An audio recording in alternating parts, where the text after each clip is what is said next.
This play is lit though. Teammates get picks, y'all have numbers, y'all have the points. Take this off angle.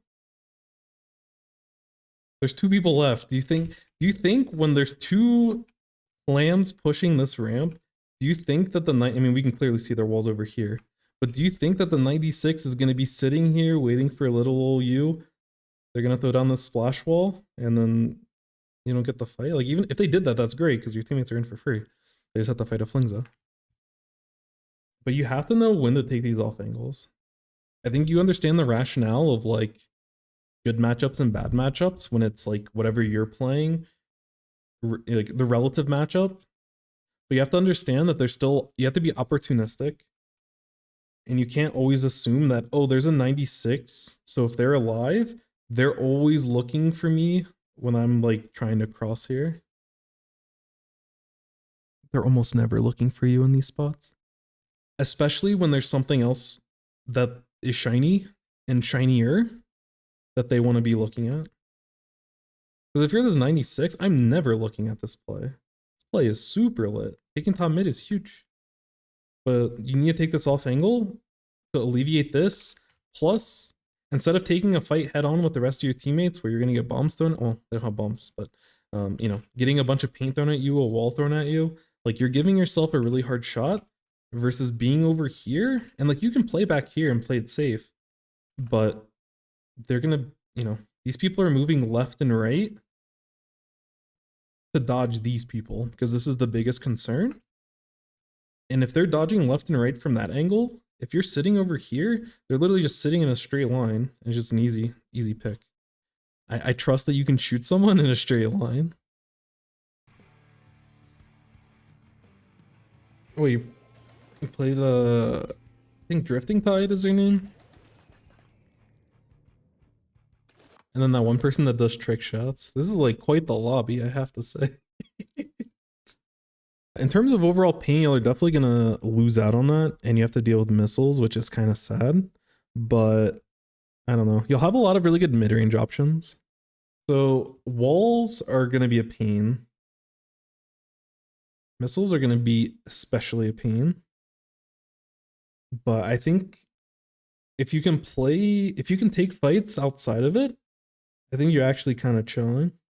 And you have specials to be able to like stuff like Whale, stuff like Booyah, Zipcaster, like this dislodges the enemy. So I actually think your comp's kind of decent. It's Clans, tell me how to win. So yeah. So in terms of positioning with Squiffer, but I think if you can take high ground, you can actually outrange a lot of stuff. And you might be able to take advantage of this bridge. Because part of this map, like there's 2 ways in. This is like the main way, obviously. This is really big and it's very accessible. And then there's this way over here, and it's a grate, so it's hard to move past.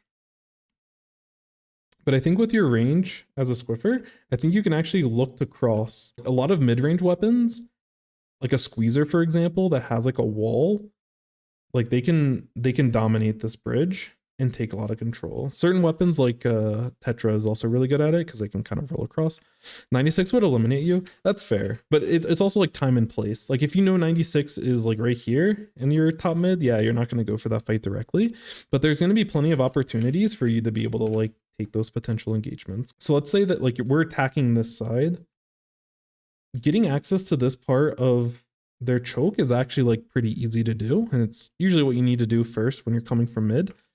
And I think when you get into this type of position, especially with bubble, you can actually pop off really well. I think you can take a lot of good fights, and even if they have a 96, you can use this thing for cover, and if you have to, you can back out if they like start wailing you or they start cracking. Because understanding how to like push on this map is really important.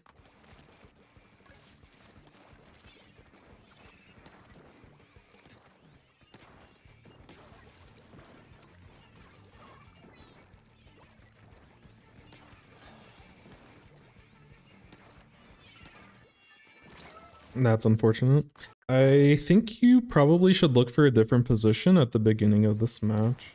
It's good to hold this area, so I don't hate it, but I don't know, maybe you could use your sub weapon potentially and like get it over where their block is over here to give them some more information. It's just like you're very disconnected from what your team's trying to do. If you wanted to take a more aggressive approach, and this is where I was hoping you can show me some squiffy tech, like I think you could potentially look to like use this wall and play around this wall potentially. Or even like sit on this type of bridge, like sit on the back part of this bridge. And if you need to walk back, you can. And you can still like look, like if someone's pushing this way, you have vantage on them, and you might be able to, you know, if you're on this, you can look to jump and like take a shot on someone that's trying to cross through. I think just playing this type of line isn't good enough. Because they're just taking fights in a 3v4. And they're going to struggle because they're going to be seeing, like the same wall you're seeing over here, they're going to be dealing with that stuff and more over there. So you have to find ways to like probably take more risk.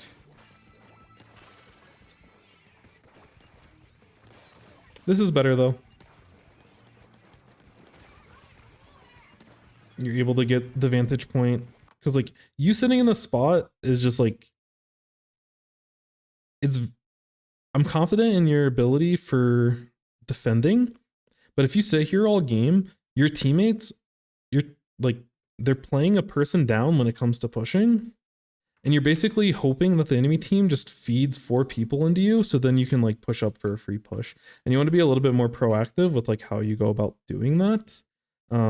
This is a spot where the enemy team has like a big pain advantage because your team did just kind of get wiped. So this doesn't mean that you just start pushing now. I think this position is fine now, but as your team starts building, as your team starts painting, as you start accruing specials, you want to start looking at how to start looking to push forward. But the way that you played the opener, I'm guessing you're probably going to be doing this type of play here for most of the game, and I don't want you to do that.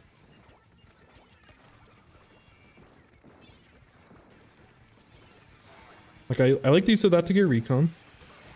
Yeah, like these are spots where I want you to go mid. You need information. Because if you look at their team, yes, Flings a roller is going to be a pain. If a roller's sitting top mid, you don't want to like take that fight directly unless you have a you know, an open shot and they don't know you're there. But like these shooters, they're not like, if you're hugging this wall, they're not really too scary. We need info and intel in order for you to start taking aggressive plays. And you also have the safety of the bubble. So this is where you can look to actually hold top mid and throw the bubble mid or throw the bubble great, or, you know, like look for a play. I see more aggression on your end. Playing with Booyah Bomb, this is good.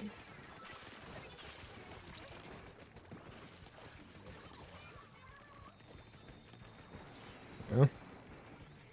And this is like tough. This is why I'd rather you be mid for these types of plays. Like I like that you move forward with your teammates. It was unfortunate your teammate died before Booyah Bomb came out, but I like that you're helping your team. The problem is that your whole team is funneling here. So the wall that they place for like the rest of your team, you get like, it's defending against you as well. All the walls that you have that they're using, if you were sitting top mid instead, like if you were top mid, you still have open season on all these people and you can still look to take shots. But like this wall right here is literally covering your entire team because you're all taking the same angles. You can open up the map and you're kind of forced to open up the map by using like mid as an option because no one else is doing it. The nice thing is that none of the enemy team has used it either. So you should be able to go for it safely in these type of spots. Yeah, and see, same thing here, which like your spot is, oh, nice shot. Your spot's totally fine. When your team's pushed back in this kind of scenario, if you notice your team is playing this like bridge and stuff, or this ramp, sorry, that's where you can potentially look to sit like here and look for these types of angles. Because when these people start encroaching, you can play around this wall. You did the same thing. So like the shot's really nice, but you know, like being able to swing wide and find those opportunities is going to be really important for you. You don't want to bunch up unintentionally with your teammates and allow them to get more value with their walls, because it could be walls, it could be bombs, it could be whatever. So that's what I hope that you look for here, because you've been playing relatively passive for a lot of this game. I wouldn't even shoot at the Kraken. I'd either just immediately jump out or just keep moving. This scores whatever, but oh, I think they went through great. Yeah. Like now, there's only one person left. This like you have to take space. Have to. Like you should. Like I was saying before, you either need to be planted, like, because you have space now. There's only one person left, and I'm pretty sure it's this junior, so like they're irrelevant. This is where you either you're posted up here, or like I said, you post yourself up mid, go across grates, and sit over here. And sitting over here is an off angle that makes the life of the rest of your teammates that are going to be pushing from this ramp a million times easier. But I think pushing this way is fine too. Also because you have a bubble, and there's a potential to, like, you know, people throw clams to you, and then you can like go a bubble down and stuff. I don't hate this idea, but we'll see how it plays. Yeah, I like this angle, but like you force yourself, like you let the junior get value out of their bubble, and you force yourself to like have to hit a big shot. When instead you could have taken an off angle and just pressuring them from behind makes everyone's life easier. Yeah, you need to take a higher position here. Like you need to get up to here. Because like once you're here, you can take more confident fights on level ground. But you're positioning like you're maybe like a charger or something, and you don't have the confidence to get up here, which you should be able to do, especially with bubble ready. Yeah, there's nothing you can do there. This is good. Keep going. Beautiful. Yep, make sure you throw in your clams, hopefully. Hell yeah, let's go. Okay.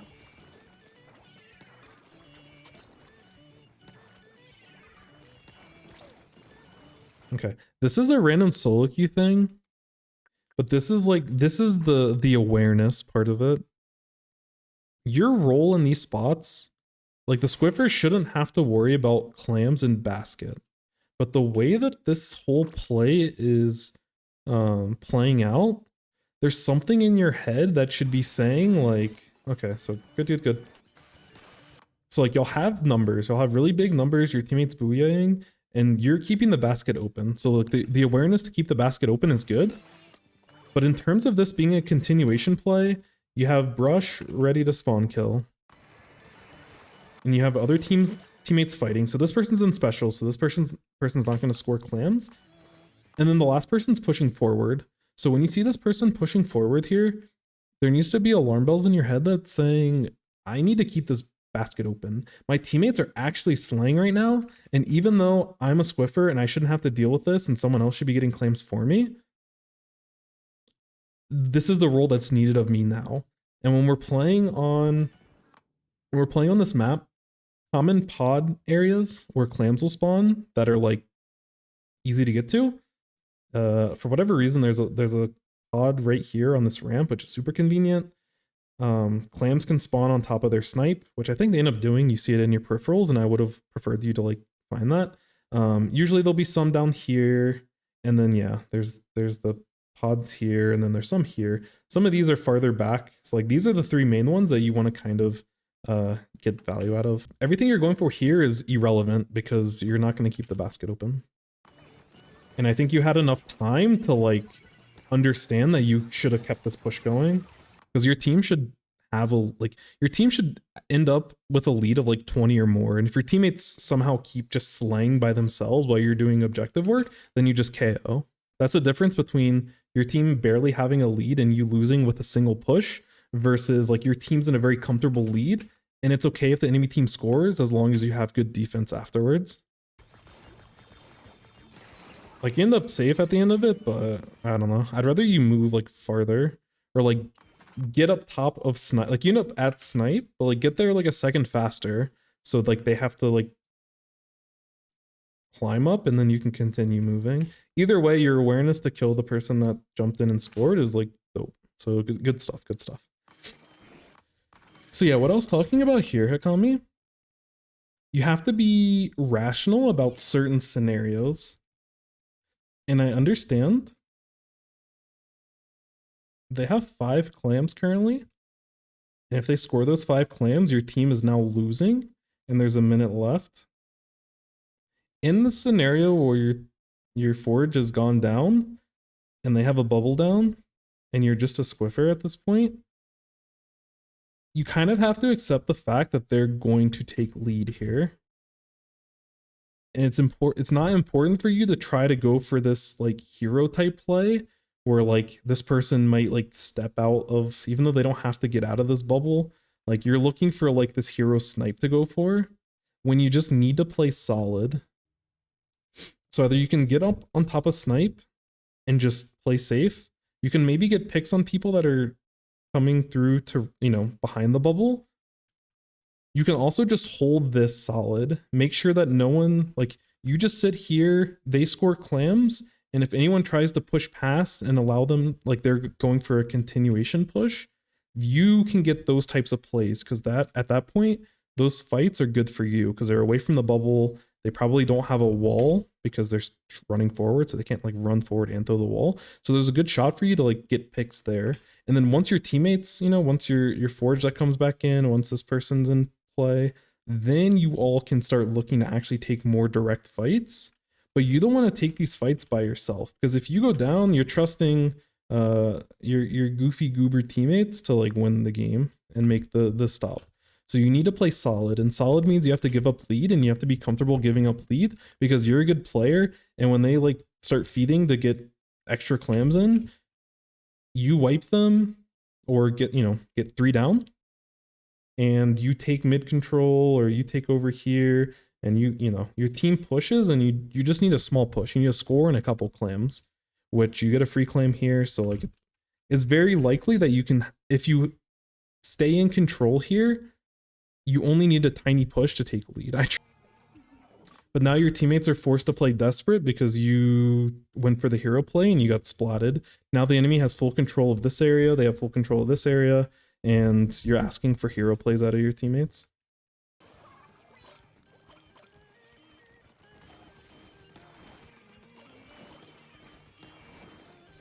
Yep, and just as I said, probably around the 23 push. You might actually get KO'd, but you shouldn't. You have enough teammates here to have that presence.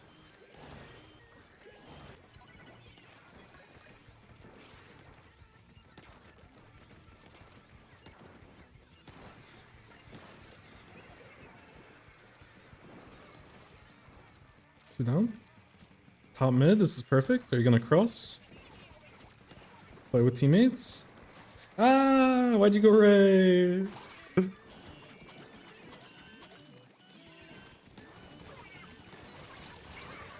Why'd you go Ray? Even with all that, you almost actually like, you almost popped off. If you go across bridge, you take their snipe and you get those last 3 clams and you'll win. This play is lit though. Teammates get picks, you'll have numbers, you'll have the points. Take this off angle. There's 2 people left. Do you think when there's 2 clams pushing this ramp, do you think that I mean, we can clearly see their walls over here, but do you think that the 96 is going to be sitting here waiting for a little old you?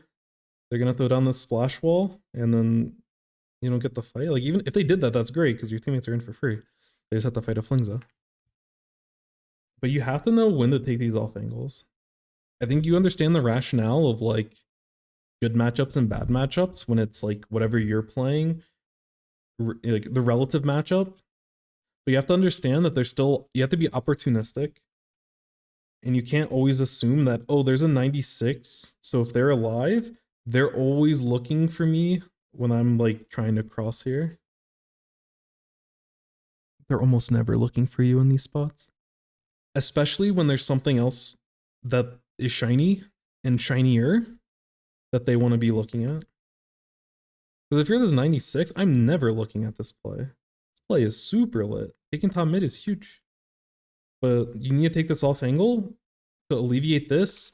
Plus, instead of taking a fight head on with the rest of your teammates where you're going to get bombs thrown, well, they don't have bombs, but getting a bunch of paint thrown at you, a wall thrown at you, like you're giving yourself a really hard shot versus being over here. And like you can play back here and play it safe, but they're going to, these people are moving left and right to dodge these people because this is the biggest concern. And if they're dodging left and right from that angle, If you're sitting over here, they're literally just sitting in a straight line. It's just an easy pick. I trust that you can shoot someone in a straight line. But yeah, that's I think that's our biggest problem here. This is a nice push. This is nice bubble placement. The thing is, they didn't need this bubble. Y'all get all of these scores without needing the bubble. Because this is the problem. You're mid now. If you're here,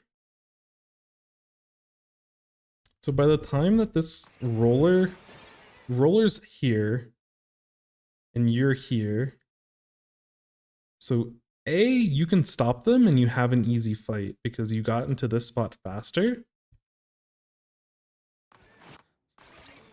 So this person, these two people, they either have to take a fight with you and they have to ignore your teammates and they can go find clams and they don't need your bubble. Or they go this way and you get a free pick. And I don't like your skill and your aim and your mechanics, you get at least one of these for free before they even get in range of you. 100% of the time. The second reason why it's important is so that when they go for a play like this, they're not getting all of this. In terms of things that I think you should improve on, this map is so good. This thing is all light, easy to see. The visibility is nice, but off angles.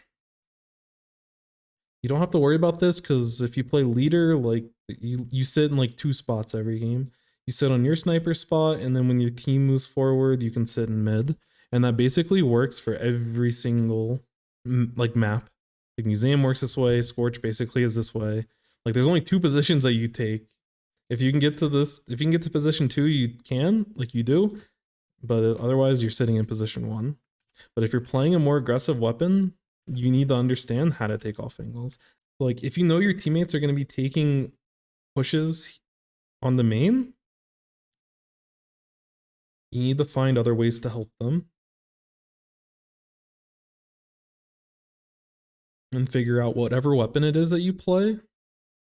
You have to figure out how it is that you can actually like assist, because you don't want to assist directly with the push. Your weapon isn't good at brute forcing. Your weapon is good because it has range and it has really quick kill time and it has a lot of mobility. So yeah, when it comes to off angles, another example would be like at the end when your team was pushing this way and y'all had 2 down, but 96 was over here. I think roller was coming out at spawn. But this is where, you know, for you, go top mid, take this off angle, then you can take these shots from behind, and it makes these people really, really uncomfortable. And then the people that are coming in from this way, so this person that's coming in this way, they have to make a decision. They either speed over here to stop the push, which is really risky and you'll probably hit a shot, or they can't help with the bigger push over here and they have to try to fight you, and they like use this wall as cover to climb up the wall, throw down you know, their splash wall and try to take a fight with you, and you're diverting them from stopping the play. Second thing, it is just like that general awareness, which that comes for like, don't, you know, if they have the bubble down and they're going to take lead, but there's still enough time for you to make a push, if you can't feasibly stop these clams from going in, then don't try to take that fight. Swing out completely, let them have these. They only had like 5 clams, you know, like if they're about to KO in this spot, then yeah, you have to go for the hero play, but that's not the spot. They were gonna get like a small lead and there's still plenty of time for you to come back. And you have to have the discipline and the awareness that, you know, they get those clams and either they back up completely or they keep trying to score and they get wiped. But you can have a clean wipe by holding here until your teammates start coming in. And then once they come in, then you come back and you're able to help. You don't need to hit every shot as a charger in order to make an impact. Proper positioning and constant threatening of the enemy team is what's important. How you do it with leader, how you do it with Squiffer is two different things, like you said. And you have to figure out, that's part of, being a day one Squiffer. You don't understand that. That makes sense. As you get better, you want to keep that concept in mind and you try to figure out how to best implement that, if that makes sense.